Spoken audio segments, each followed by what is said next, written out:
dia 15 de dezembro de 2022, agora são 9 horas e 15 minutos pelo horário oficial de Brasília. A nossa abertura de mercado está no ar, todas as mais relevantes notícias da manhã de hoje, os preços e todas as informações que você precisa para ser o produtor rural mais bem informado do Brasil. Vamos juntos com Letícia Guimarães nos acompanhando pela redação do Notícias Agrícolas e colhendo ali os seus comentários, as suas dúvidas, críticas e sugestões, tudo aquilo que você for mandando para nós, a Letícia vai trazendo ali, né, vai fazendo essa intermediação aí para nossa interatividade acontecer, tá? Então vá mandando de onde você fala, mande sua cidade, seu estado. Nós estamos ao vivo pelo Instagram, pelo YouTube, também pelo Facebook, além, claro, do noticiasagricolas.com.br e tem linhas de comunicação aberta em todas as plataformas.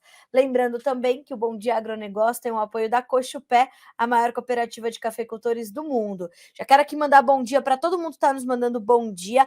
O Edinalvo da Bahia, a Dona Neuza de São Paulo. Bom dia, eu achei que já estava aqui em Valinhos, Dona Neuza.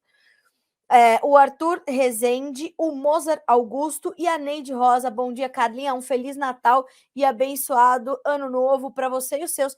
Obrigada, viu, Neide? Para você também. Boas festas aí para todo o pessoal de Palmital, não é isso? É aí que você tá, não é, Neide? Palmital? Então, obrigada pela gentileza. Obrigada pelos bons dias. E o Danilo Padovani também, de Sacramento, Minas Gerais, conosco. Vá mandando, tá, pessoal?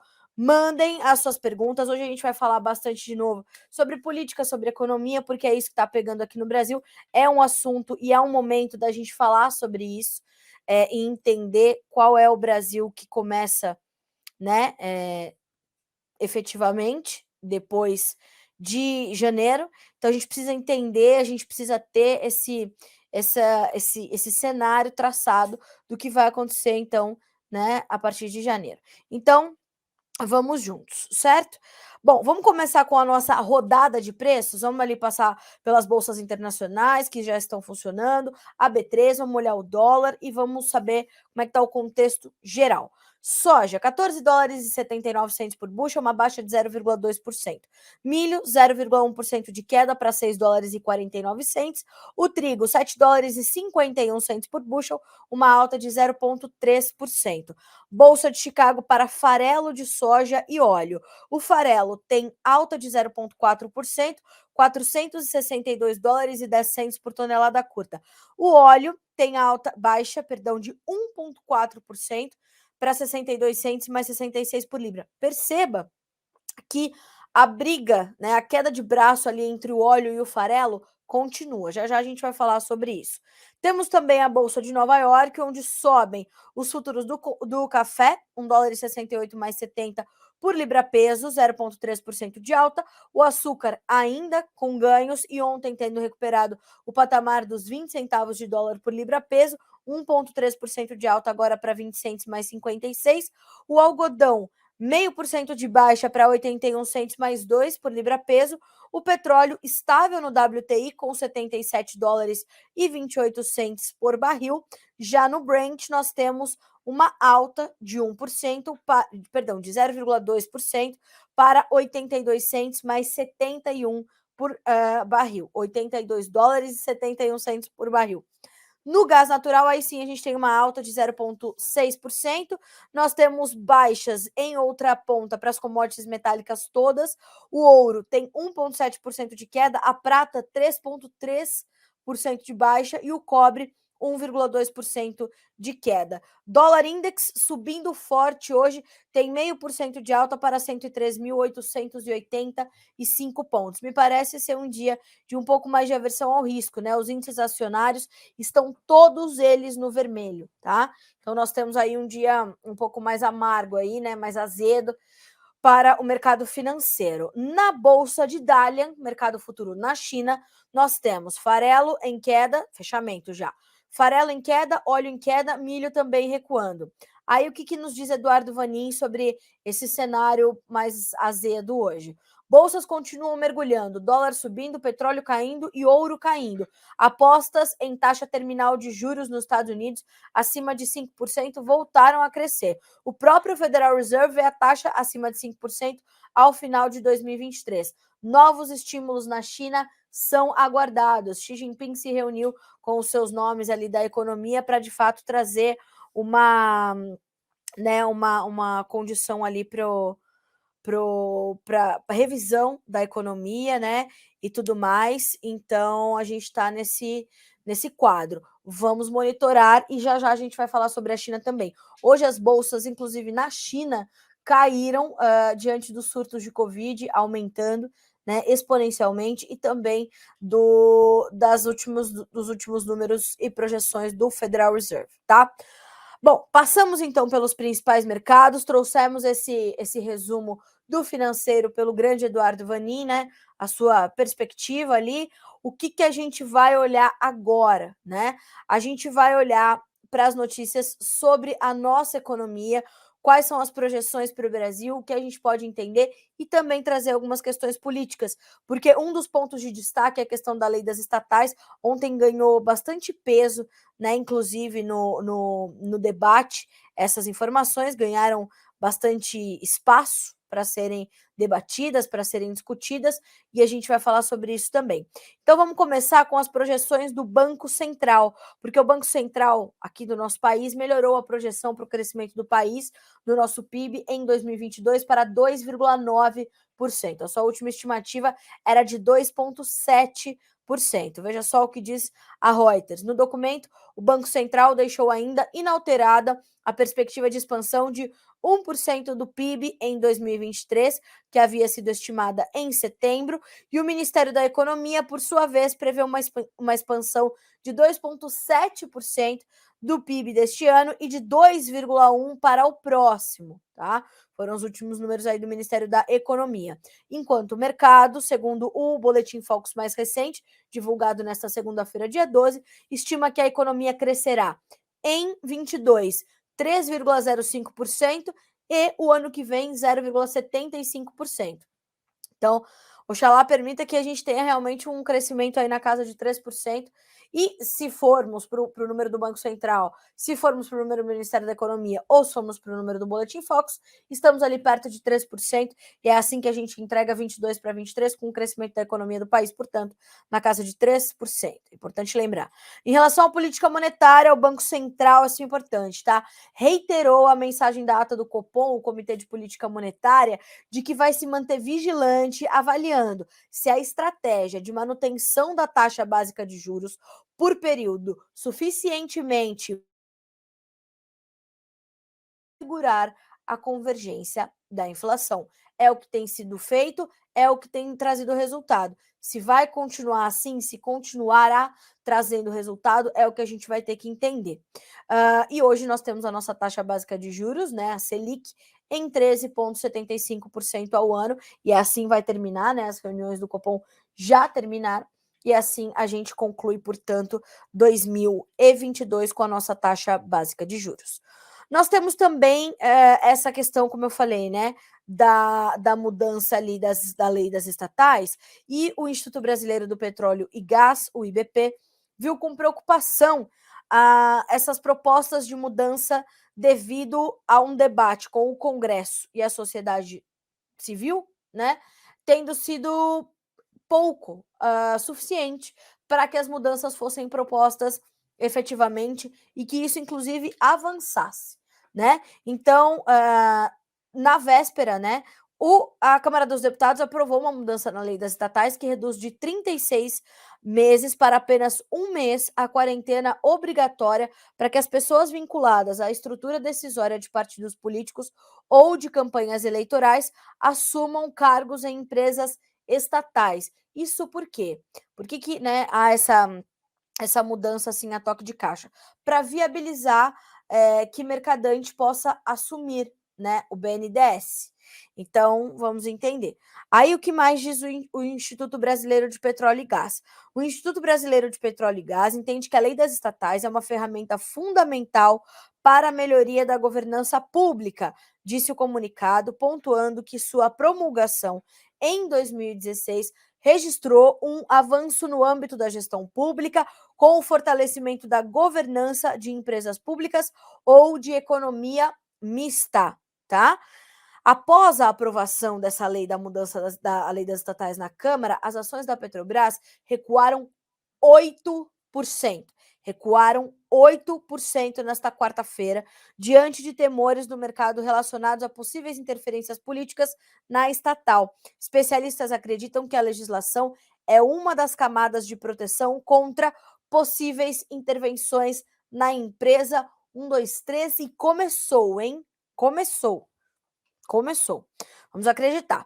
Segundo o IBP, a lei das estatais permitiu que a indicação de executivos para cargos de diretoria e presidência dessas empresas e de membros dos conselhos de administração seguisse um ritual baseado em critérios técnicos, tornando a nomeação desses profissionais de alto escalão mais alinhada aos princípios da transparência e da meritocracia. Abre aspas, mais uma vez, para o comunicado do Instituto Brasileiro de Petróleo e Gás.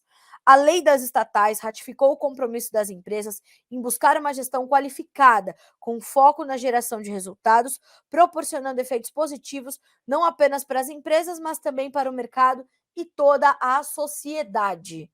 Como reflexo da lei, segundo o IBP, houve uma melhoria no desempenho operacional e nos indicadores econômicos dessas empresas, assim como maior segurança aos agentes que atuam no mercado, proporcionando uma melhor alocação de recursos e atração de novos investimentos com impacto positivo para o crescimento da economia brasileira. Em suma, o que tudo isso quer dizer? A gente precisa acelerar o processo para colocar quem a gente quer, né? Para mandar aonde a gente quer. Olha só como é que as coisas acontecem, não é? Então, é isso que está acontecendo, trocando em miúdos aqui essa notícia da lei das estatais e a preocupação, portanto, do Instituto Brasileiro de Petróleo e Gás é completamente legítima. É completamente legítima. De fato, a gente tem essa preocupação muito séria, e isso pode ser realmente muito ruim. Então, a gente vai ficar de olho nisso e vai entender como é que essas estatais serão comandadas. Dei o número aqui essa semana dos prejuízos que elas deram de 30 bi no governo Dilma e na entrega que o Ministério da Economia vai fazer de 2022 para 2023, com um belo de um lucro, as estatais, porque foram bem geridas por pessoas técnicas que conhecem e passaram por essa quarentena. Então, atenção, tá? Atenção a essas mudanças a toque de caixa, porque isso é muito sério. Bom, a gente vai tratar também das questões econômicas globais, porque elas são determinantes para a gente entender aqui o impacto para a formação dos preços, inclusive nas bolsas internacionais das commodities agrícolas, né? Então a gente vai olhar para a questão da China agora e o que nós temos é uma queda, né? O que foi registrado nessa quinta-feira foram mais uma vez novas baixas nas ações da China e Hong Kong caindo, né? Essa queda se deu após os surtos de Covid e projeções do Federal Reserve. Segundo a Reuters, a China informou dados piores do que o esperado sobre a produção industrial e as vendas no varejo em novembro, em meio a restrições generalizadas de combate ao Covid. Assim, o índice CSI 300 fechou com perda de 0,07%, enquanto o índice de Xangai teve queda de 0,2%. O índice Hang Seng de Hong Kong caiu 1,6% nesta quarta-feira. Veja só, as principais cidades chinesas, incluindo a capital Pequim, continuam a lutar com o surto de infecções depois que o país abandonou na semana passada as rígidas restrições de Covid-0. O apetite por risco também foi refreado por outro aumento de juros pelo Federal Reserve, que se comprometeu a adotar mais aumentos no próximo ano, mesmo quando a economia dos Estados Unidos esteja caminhando para uma possível recessão. Então, lá na China, os efeitos desse recente aumento da taxa de juros nos Estados Unidos, as projeções, a inflação que caiu, mas ainda está ali, né, nas máximas dos últimos anos, tá tudo isso na conta. Então, hoje, eu falei, é um dia um pouco mais mais amargo ali para os mercados, de um pouco mais de aversão ao risco. Então, passa por isso essa questão da China. Bom, nós temos um outro ponto no quadro global, político e econômico, né? Que é a questão da guerra. E aí o que aconteceu? Nesta quinta-feira, hoje é quinta-feira já, Carla Mendes.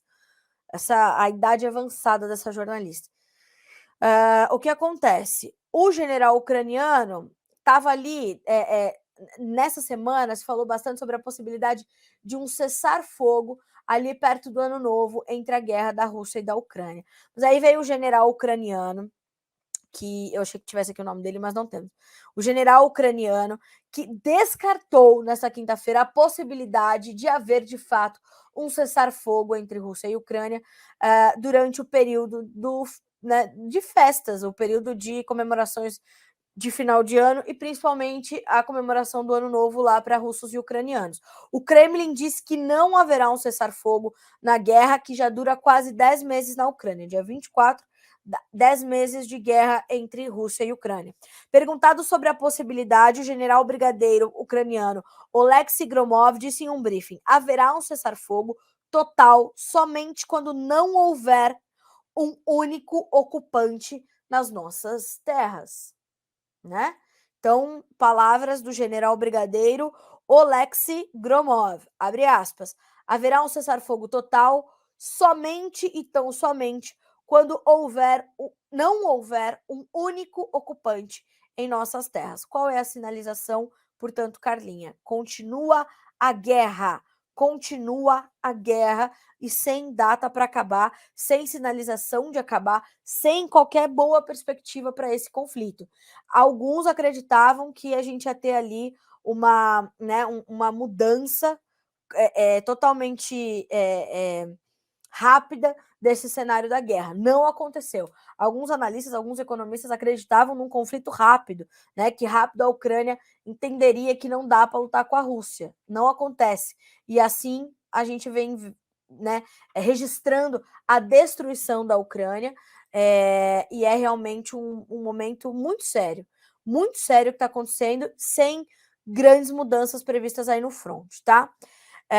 Então, dessa forma, a gente consegue trazer ali alguns pontos importantes do que está acontecendo na política e economia do Brasil e do mundo, para você entender, portanto, o nosso contexto geral, tá? Isso é muito importante, né? E aí eu vou chegar aqui nos nossos comentários. Inclusive, tem um aqui sobre o novo presidente da FPA, né? A Ju Magalhães. Carlinha, Pedro Lupion, parlamento à frente da agropecuária, com orçamento prévio de 1,5 bilhão. Isso não paga nem o seguro agrícola, e 5 bilhões para culturas, impactos de produção e cumprimento de contratos. Pois é, Ju, assumiu então essa semana, né, na frente para liderar a frente parlamentar da agropecuária, o deputado Pedro Lupion, né? O Pedro Lupion, ele é um parlamentar que tem ali um histórico, né, no parlamento. Seu avô foi além ainda de ser deputado, enfim, eu vou me lembrar aqui, vou puxar a biografia, mas ele é produtor rural, ele é ligado ao cooperativismo, e ele é deputado federal desde 2019. Ele é um parlamentar bastante atuante, né? Só que de fato ele assume a FPA com um orçamento curtíssimo, né? Então é desafiador, né? A gente entender que os recursos ali para a agricultura, eles são ali coordenados pelo Plano Safra. A gente tem as questões todas de ser uma bancada no Congresso ainda, é uma boa bancada, né, que nós temos atualmente, mas a gente está falando de né, essa bancada reúne mais de 300 parlamentares, entre deputados e senadores, mas ainda é uma bancada que é muito criticada e principalmente pela sociedade urbana, a bancada do boi, a bancada, né? Existe essa mística em torno da bancada agropecuária, que num termo que até virou pejorativo, né? A bancada ruralista, né? As pessoas ainda têm uma conexão muito errada, né, com o agronegócio, e isso pesa muito ali no poder executivo, no poder legislativo. Mas eu tenho confiança de que a FPA vai continuar fazendo um excelente trabalho. Termos uma bancada atuante no Congresso será determinante, de acordo com as outras determinações que já estão vindo do gabinete de transição. Então, isso é muito sério. Está ficando apertado para o agronegócio, está ficando justo produzir nesse país, num governo previsto aí para assumir dia 1º de janeiro de 23. Então, Ju, a sua preocupação, ela é legítima, né? Ela é realmente bem legítima. Então, a gente entende que preocupações vêm por aí, a gente vai ter que monitorar, vai ter que entender. Vou trazer aqui para vocês uma rápida biografia do Pedro Lupion, que é o novo presidente, portanto, da FPA, Frente Parlamentar da Agropecuária. Ele é filho do ex-deputado federal Abelardo Lupion, que inclusive foi presidente da FPA também, e bisneto do bisneto do ex-governador do Paraná, o Moisés Lupion. Segundo aqui a notinha da FPA, o Pedro Lupion pauta seu mandato pela defesa dos municípios, dos produtores rurais, do cooperativismo, da segurança pública e das liberdades do cidadão. Todos esses conceitos importantíssimos para garantir que a produção continue acontecendo, continue se desenvolvendo e evoluindo neste país. Então, realmente, só para vocês terem ali os nomes, né, do conselho da FPA, diretoria eleita para o biênio 23-24. O presidente da FPA, então, é o Pedro Lupion, o vice-presidente Senado, Zequinha Marinho, do PSC do Pará, o vice-presidente da Câmara, Arnaldo Jardim, do CD, né, do Cidadania de São Paulo, e a gente tem aí depois o segundo vice-presidente, enfim, está tudo descrito aqui no Notícias Agrícolas e também no site da FPA. Você pode conhecer todos os nomes que compõem, portanto, esta diretoria. A questão dos recursos é uma questão que me preocupa muito também. E, Ju, essa é uma questão que me preocupa, na verdade, ano sim, outro também. Quando a gente está ali para ter as informações do Plano Safra, é sempre aquela angústia, é sempre aquele desespero, é sempre o quanto o Plano Safra é uma estratégia, e eu fiz uma entrevista com o Antônio da Luz sobre isso, né, ele trouxe uma luz sobre essas questões todas do Plano Safra, e se você ouvir outros especialistas, eles vão trazer análises semelhantes, que é um sistema e uma estratégia já estrangulada, né? Já não é mais suficiente a gente pensar o Plano Safra como ele precisa ser revisto, né? Então, principalmente a gente alongar o Plano Safra. A gente pensa num Plano Safra todo ano, né? Quando a gente poderia pensar planos plurianuais, né? Nós poderíamos olhar muito mais adiante. E isso seria muito mais eficiente. Então, eu acho que a sua preocupação é legítima. A gente vai monitorar de pertinho como esses recursos vão ser empregados e quais serão os demais recursos que virão para a produção agropecuária e como eles serão alocados. Muito obrigada pela sua colocação, a gente vai prestar atenção nisso tudo, tá certo? O Fábio Brandão, bom dia, Carlinha, tudo bem? Sabemos que o custo de fertilizantes na nutrição das culturas é bem considerável. Como está o cenário, em particular para o café? Vamos lá, os preços dos fertilizantes, eles estão registrando baixas. Nós temos visto nesse final de 2022 o mercado testar aí preços um pouco mais baratos, porque a demanda nesse momento está um pouco mais contida e a oferta está controlada, a oferta está regulada, né? Falar em oferta controlada é até muito sério, mas a oferta está nessa condição de normalidade, vamos colocar assim. E a demanda está um pouco mais contida. Então, os preços os principais grupos de fertilizantes, de matérias-primas, estão testando patamares mais baixos. Inclusive, na última terça-feira, a ureia, por exemplo, rompeu a marca dos $500 para baixo, algo que a gente já não via há um tempo. Né? A ureia teve um ano completamente volátil, chegou a superar $1.000 por tonelada em alguns momentos do ano, e o que a gente observa agora é justamente essa mudança. Os preços estão cedendo um pouco mais, dando janelas de oportunidade de compra para os produtores brasileiros de diversas culturas, as relações de troca estão melhorando, né? Isso também para as principais culturas. Aí agora vou destacar a relação de troca ureia safrinha 23, tá num bom momento. Então, a gente tem esse quadro, Fábio. Isso quer dizer que a gente vai ter essa condição aí para sempre e os preços vão só cair? Não. Os preços dos fertilizantes, eles acompanham, claro, além dos seus próprios fundamentos, eles vão acompanhar também os preços das commodities, né? E as commodities aqui estão relacionados. Isso é muito comum. E assim a gente vai observando. Como a gente tem visto também as commodities trabalhando quase que de forma lateralizada, né? Embora sustentando alguns patamares importantes, a gente percebe que a gente tem esse recuo aí nos fertilizantes, tá? Então, faça suas contas, veja que momento é esse, questione os teus vendedores, né? E a gente vai, na nossa programação especial de final de ano, a gente fez um belo de um balanço sobre o mercado de fertilizantes para entender esse momento e dar, claro, essas projeções para 2023. Sugiro que vocês façam esse acompanhamento aí das nossos especiais de final de ano, que vão ser realmente bastante importantes, vão ser insumo para vocês começarem o próximo ano, tá bem? Espero que eu tenha te respondido. Mário Reis, bom dia, Agro, bom dia, Carla, Umuarama no Paraná, Força Brasil, não iremos desistir, oposição firme e forte do gatuno petista, eita!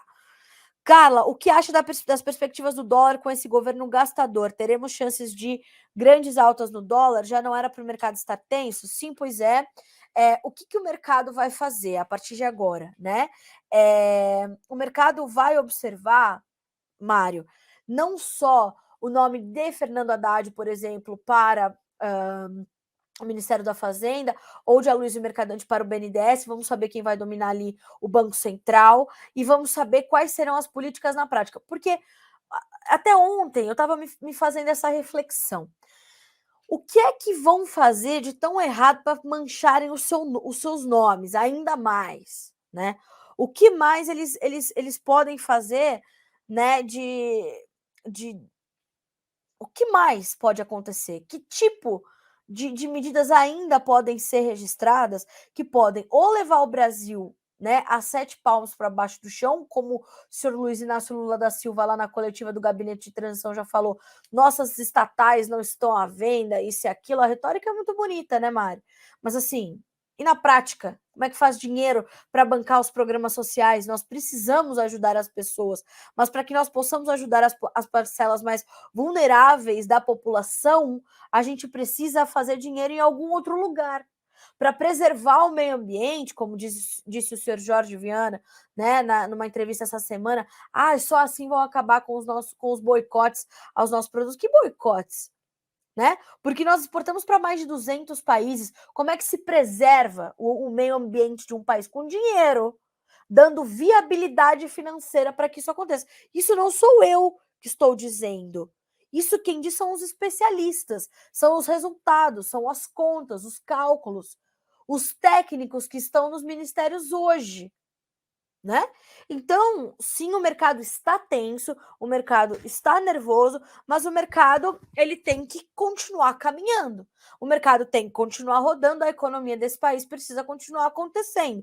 Então, Mário, eu acho que a sua preocupação é correta. A gente está, sim, com o mercado tenso, os investidores estão tensos, a gente não sabe qual será o ambiente de investimentos que os investidores encontrarão aqui. A gente precisa ter segurança jurídica, a gente precisa ter um ambiente saudável, a gente precisa ter geração de emprego, a gente precisa ter taxa básica de juros adequada, coordenada, né? Países civilizados. Então, uma série de coisas estão amarradas. Como vai ser a política monetária, como vai ou não flutuar o dólar, como vai ser a atuação do Banco Central, como serão a atuação das estatais. Veja só que essa mudança na lei das estatais, ela traz uma queda somente nesta quarta-feira de 8%, nas ações da Petrobras. Isso é muito sério. A manchete do site do João Batista Olive, o Tempo e Dinheiro Oficial, é justamente falando sobre isso, sobre quanto o Brasil já perdeu nos últimos dias. E não foi pouco. Não foi pouco. Eu estou abrindo aqui porque eu quero o número correto. Brasil perdeu 1 bilhão e 317 milhões de dólares somente na semana passada, diz Banco Central. Promessa de novos desastres, diz J.R. Guzzo.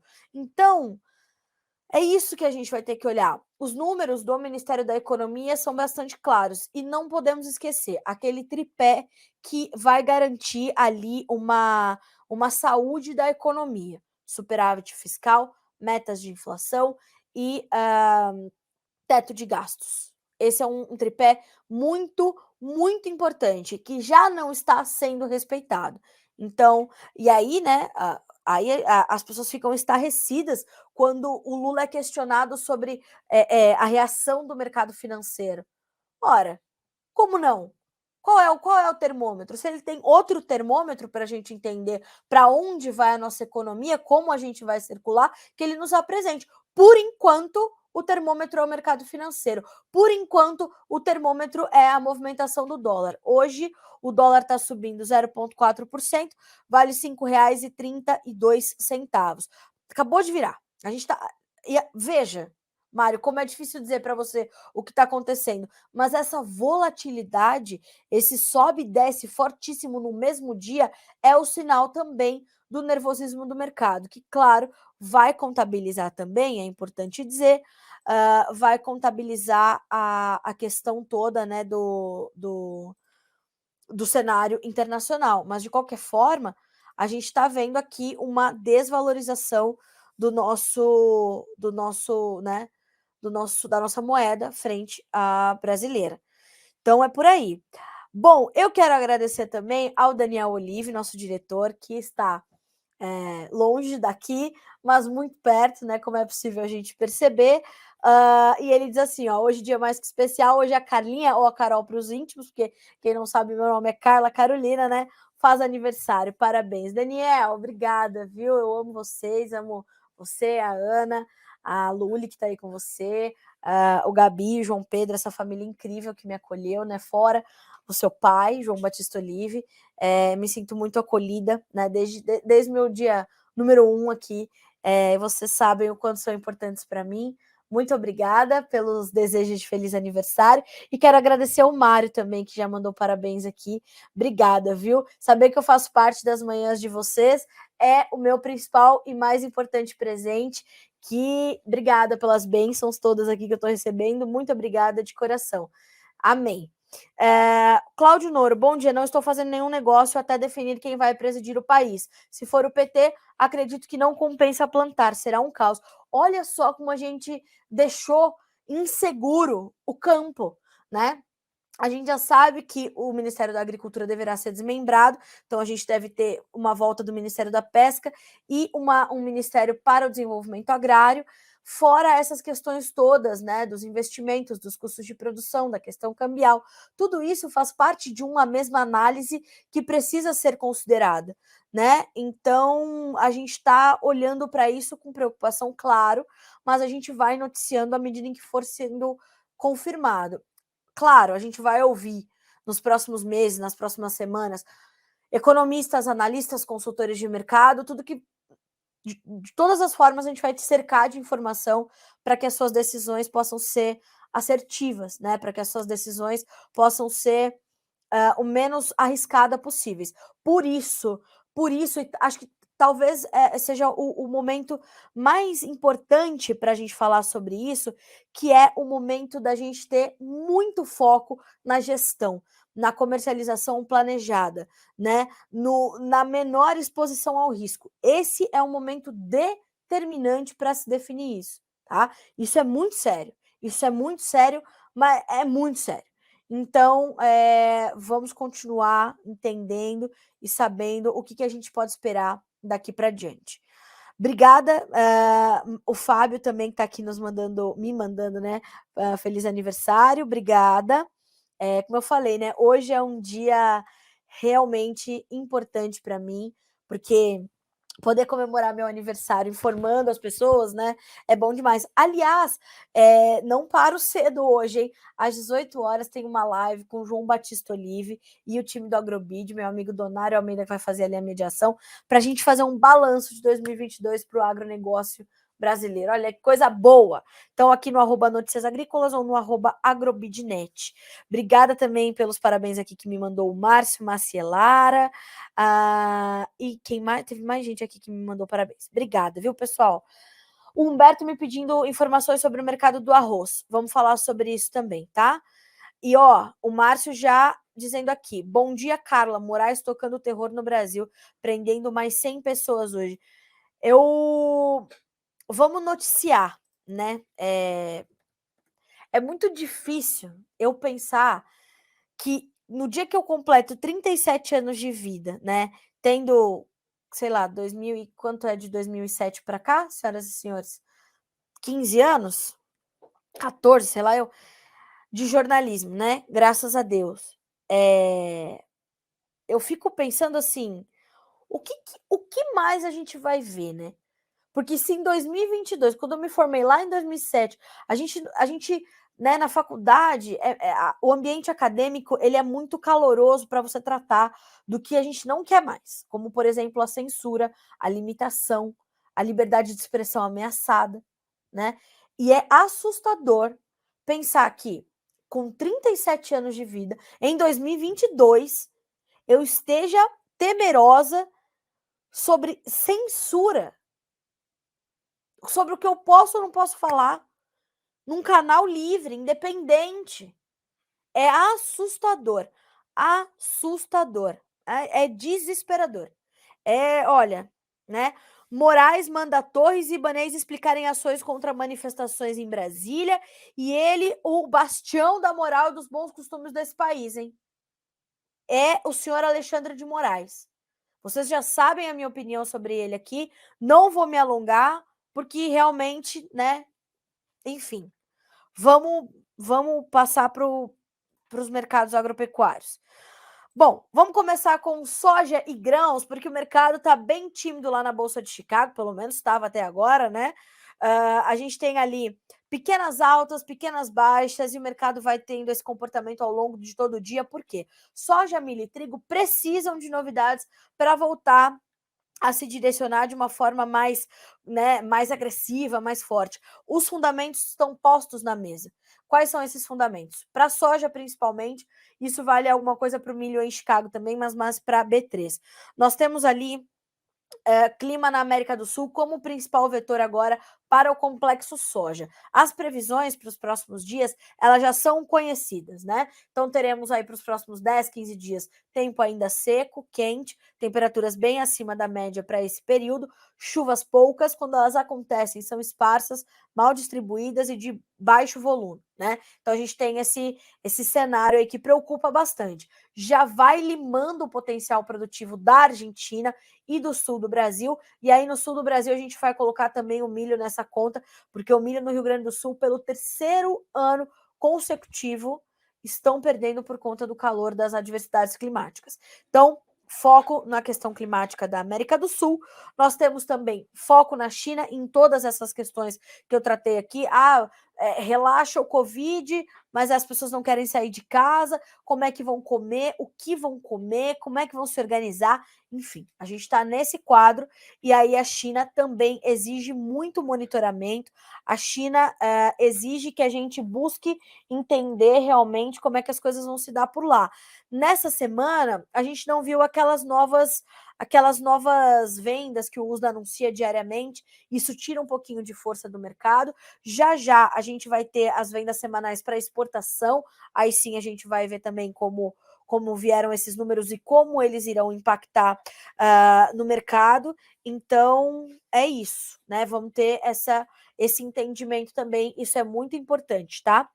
Da questão chinesa. E, claro, essa questão do macro cenário, a macroeconomia, todos esses números que eu dei, todas essas projeções que nós trouxemos, tudo isso está na conta e vai ali pesando, tá? Então, para soja, para milho e para trigo. E, claro, para trigo principalmente, e para o milho também, a questão da guerra e sem qualquer possibilidade aí de cessar fogo ou de que esse conflito se resolva.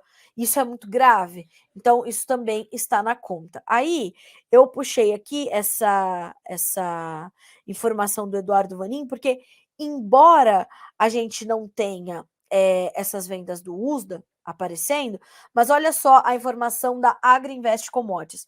Traders comentam que a China comprou nesta semana mais de 24 barcos, sendo pelo menos a metade nos Estados Unidos para embarque em janeiro e a outra metade no Brasil para embarque em março. A China vai cobrindo rapidamente sua demanda para o primeiro trimestre de 23.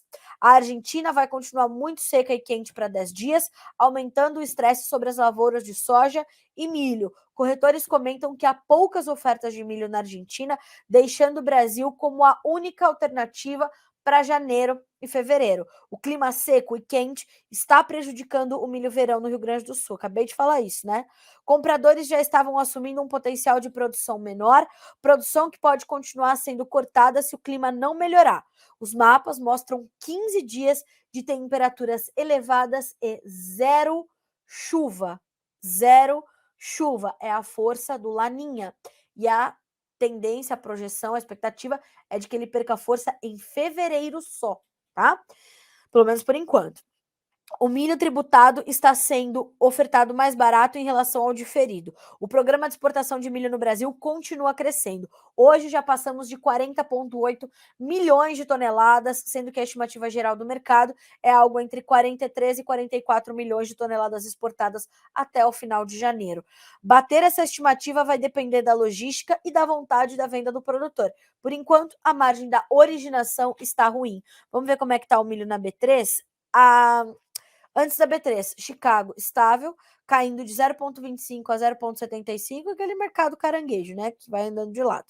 E o trigo sobe 2 pontos nos principais contratos, a soja pouco para cima, um pouco para baixo, e assim vai testando mais um dia de estabilidade em Chicago, mercado bem lateralizado. Milho na B3 em queda hoje, mas baixas muito tímidas também, tá? Então, janeiro, R$ 87,67, 0,4% de queda. Março, R$ 91,31 por saca, uma baixa de 0,1%. Maio, R$ 90,72, caindo 0,07%. E o setembro sobe 0,3% para R$ 88,10 nesta quinta-feira, senhoras e senhores, dia 15 de dezembro. Eu quero muito agradecer aqui pelo Cláudio Noro, né? Olha que mensagem mais gentil.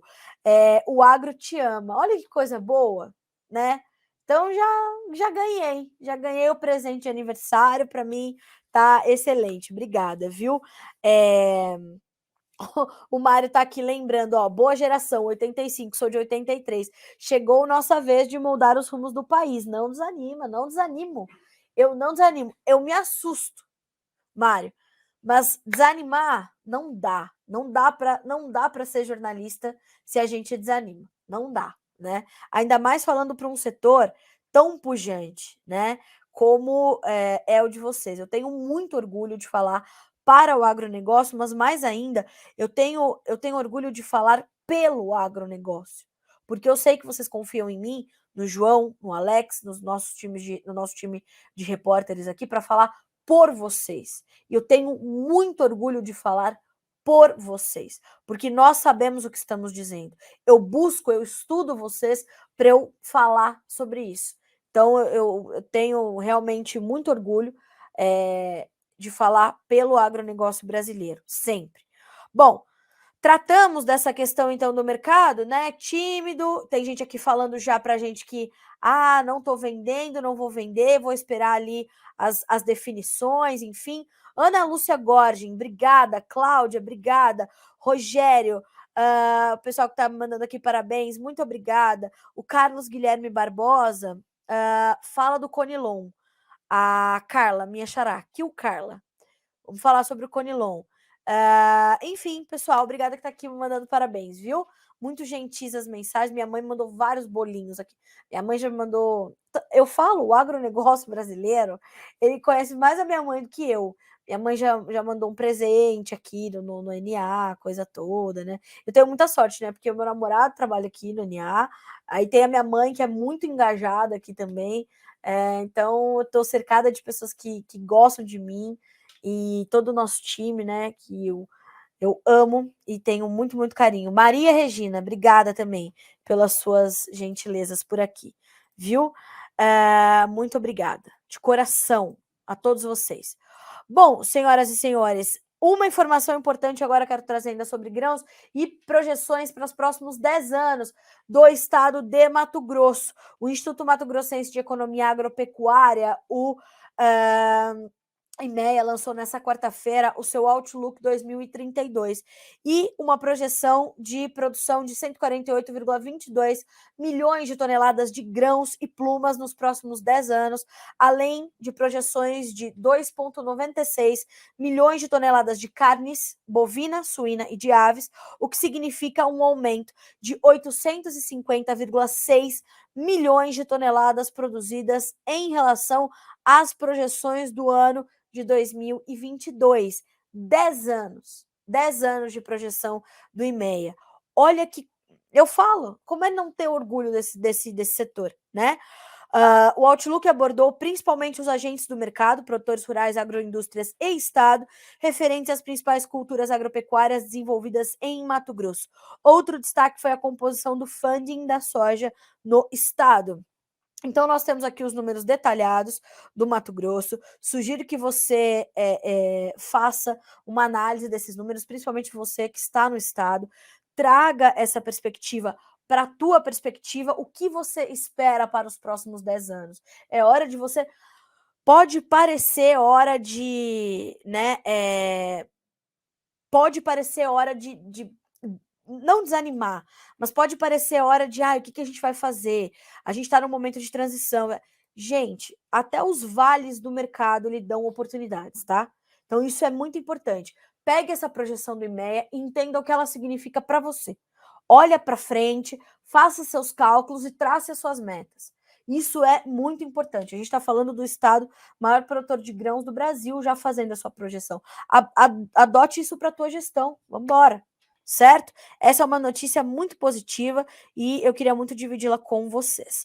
Bom, um outro mercado importante é o mercado do açúcar, porque o indicador CPEA retomou nessa semana as máximas registradas ali no início do ano. Isso é bem importante também da gente pontuar. Segundo um levantamento aqui do Jonathan Simeão, nosso especialista no setor sucro energético, a safra de cana 2022-23, próxima da finalização, fez o indicador do açúcar retomar as máximas do início do ano. A produção estava prevista para terminar no final de novembro, na maioria das usinas do estado de São Paulo, e agora a gente vai olhando ali para como vamos terminar 2022. A expectativa está indicando que para 23 unidades ainda faltam encerrar os trabalhos. Não, perdão. A expectativa indica que ainda há 23 unidades para encerrar os trabalhos nos primeiros 15 dias de dezembro. Ou seja, vai terminando agora, né? Será que já terminaram ou não? Ou seja, falta pouca cana-de-açúcar ainda para ser processada. Diante desse cenário de praticamente entre safra, visto no mercado do adoçante, os preços do açúcar seguem renovando as suas altas. O indicador CPEA já retoma, portanto, as máximas do início deste ano. Na terça-feira, por exemplo, o índice CPEA Esalq do açúcar cristal branco fechou em R$ 139,17 por saca de 50 quilos, uma queda diária de 0,12%, mas acumulando no mês um avanço de 2,1%. Então, a pouca cana-de-açúcar disponível para ser processada está aí nessa condição, né, de dar espaço, portanto, para uma retomada nos preços do açúcar, certo? Notícia importante de Jonathan Simeão. Para concluir, vamos falar um pouquinho dos suínos, né? Também pelo CPEA, as informações mostraram que a demanda se aqueceu um pouco mais e, naturalmente, os preços acompanharam no mercado de suínos. Olha aí a boa notícia. É um outro mercado que a gente sabe que vai ter ali, né? Altos e baixos, anos muito bons, anos muito ruins. O mercado tem buscado a sua estabilidade, tem já garantido uma sustentabilidade importante dos produtores, uma manutenção dos suinocultores na atividade, o que há alguns anos nós víamos, né? Muitos suinocultores tendo que sair da atividade por conta de inúmeras crises que a suinocultura brasileira já registrou, mas hoje a gente vem galgando, né, patamares e espaços mais sólidos. Isso é muito importante. Então, pelo CPEA, demanda se aquece e preço sobe. Veja só, com a proximidade das festas de final de ano, a demanda por carne suína vem se aquecendo. Diante disso, os preços do suíno vivo e da carcaça voltaram a reagir em todas as praças acompanhadas pelo CPEA. Entre os cortes mais procurados está o lombo, que registrou a valorização mais expressiva. Agentes consultados pelo CPEA se mostram otimistas e esperam que as vendas continuem aquecidas nos próximos dias. Na direção contrária do mercado doméstico, as exportações brasileiras de carne suína vêm se enfraquecendo nesta primeira quinzena de dezembro. Segundo dados da SECEX, a Secretaria de Comércio Exterior, nos 7 primeiros dias úteis do mês, 27 mil toneladas toneladas de carne suína foram escoadas, com média diária de embarques em 3,9 mil toneladas, 9% abaixo do registrado no mês passado. Então, nós temos ali também, de novo, quase que uma queda de braço, né? De um lado, de outro, e a gente vai acompanhando e vai buscando entender. A Letícia vai começar a acompanhar agora às 10 horas uma coletiva de imprensa da BPA, Associação Brasileira de Proteína Animal, fazendo este balanço de 22, trazendo as perspectivas para 23. Ela vai trazer essas informações detalhadas para nós ao longo do dia, e aí a gente vai saber como é que a gente vai terminando um ano importante como foi 22 para a produção de proteínas animais, tá certo? Então, é importante vocês acompanharem isso também. Bom, estou recebendo mais parabéns aqui. Agora a Deise Bareiro. Obrigada, Deise. O pessoal que está aqui com a gente, nos acompanhando, muito obrigada. Estamos aqui na nossa abertura de mercado pelas redes sociais do Notícias Agrícolas e também pelo nosso noticiasagricolas.com.br, sempre para que você seja o produtor rural mais bem informado do Brasil. Para concluir, agora sim, para fechar o Bom Dia Agronegócio deste 15 de dezembro, especial aniversário da Carla Mendes. Brincadeira, não tem nada de especial, não. É só mais uma edição, todas são especiais, né? Mais uma edição importante aqui para que você seja sempre o produtor mais bem informado do Brasil. Vamos falar de boi gordo. Por quê? Porque os números de abate saíram nos últimos dias e hoje veio a análise do CPEA sobre esses números, né? Bem importante também da gente monitorar, e já já a gente vai checar as cotações vindas do aplicativo AgroBrasil. Olha só, setor pecuário nacional investe e abate cresce em 2022. É a resiliência do brasileiro, né? O Brasil é do brasileiro. Eu tenho falado isso aqui todos os dias. Vamos só ver se eu consigo abrir a notícia para vocês, né? Eu sigo tentando, sigo a resiliência do brasileiro, né? Diante das inseguranças da internet, né? A gente vai tentando. Vamos lá. Aqui, ó, quem manda aqui somos nós, certo? Os investimentos realizados pelo setor pecuário nacional em tecnologias, sobretudo em nutrição, genética, pastagem e sanidade, ao longo dos últimos anos vêm sendo evidenciados atualmente por dados oficiais que mostram o crescimento no número de abate de animais e ganho de produtividade. No acumulado de janeiro a setembro, os números do IBGE, Instituto Brasileiro de Geografia e Estatística, mostram que foram abatidos no Brasil 22.191.000 animais, 7,83% a mais do que no mesmo período de 2021. Pesquisadores do CPEA indicam que esses números ajudam a entender a dinâmica de preços da arroba ao longo deste ano. Vale lembrar que no acumulado da parcial de 2022, o valor médio do indicador do boi gordo CPEA B3, referência no mercado paulista, já recuou 9,4%. Em termos reais, passando para R$ 290,76 em dezembro, a média até o dia 13. Percebam, a gente falou sobre todo esse movimento de queda nos preços da arroba do boi gordo e ajudando a ser justificados, portanto, com estes números do IBGE, com estes dados, portanto, importantes que nós temos ali desse momento. Então, é importante que a gente faça esse monitoramento, é importante que a gente acompanhe e que você faça seus cálculos para não perder as suas margens, para não sair desse ciclo só com prejuízos. É preciso fazer as contas, saber que as suas margens são mais apertadas, mas aproveitar os momentos de respiro, os momentos de fôlego. Como é que fechou o mercado ontem para abrir hoje? Segundo as informações do aplicativo AgroBrasil, que se você não baixou ainda, esse é o momento, @AgroBrasilApp, tá? Brasil com Z de Zebu, tá certo?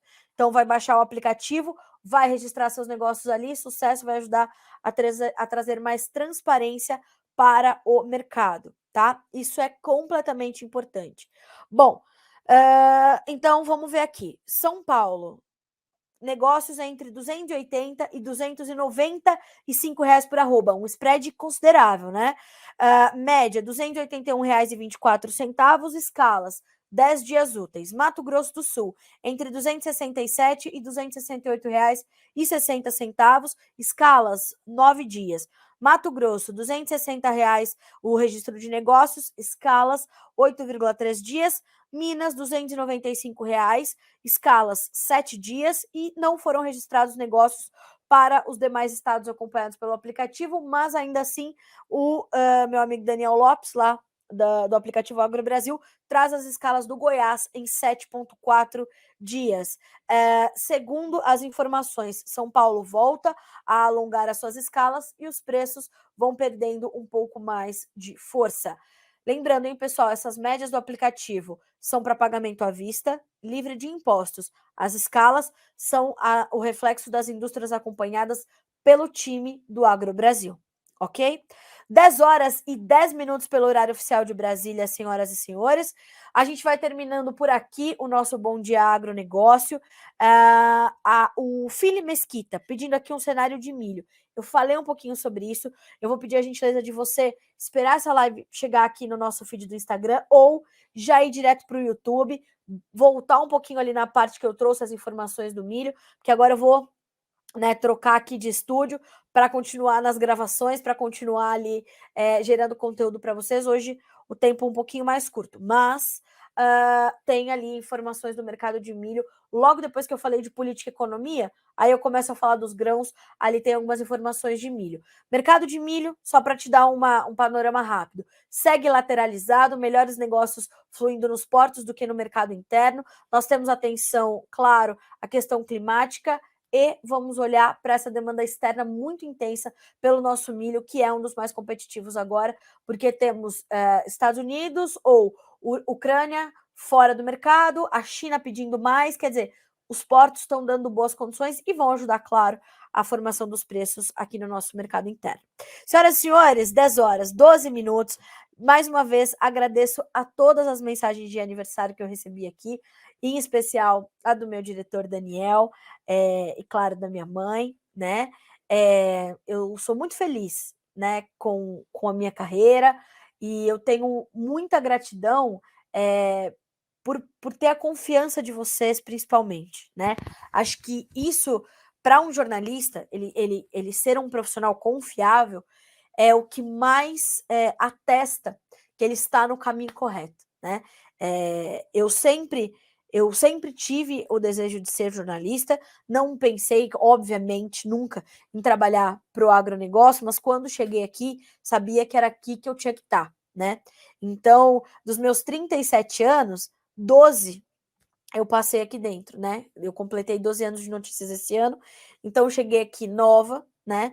Eu era uma menina, recém-formada, e fui muito acolhida, não só pelo time do Notícias Agrícolas, mas por vocês, né? Vocês sempre me deram espaço para falar, vocês me ensinam, vocês me puxam a orelha, vocês me elogiam, vocês estão ali me ensinando o tempo todo, todos os dias, confiando que, né, o dia seguinte será melhor. E assim tem sido. Então, muito obrigada por essas mensagens tão gentis, né? O Cláudio Nouro diz aqui: o agro te ama, pelo amor de Deus, né? Eu que amo vocês demais. Então, obrigada. Vocês são realmente muito especiais. Vocês são uma parte imensa da minha história. E eu tô muito grata por ter podido já começar o meu dia de aniversário, dividindo ele com vocês aqui no Bom Dia Agro. Amanhã a gente volta a se encontrar por aqui, fechado? Boa quinta-feira para você, bons negócios.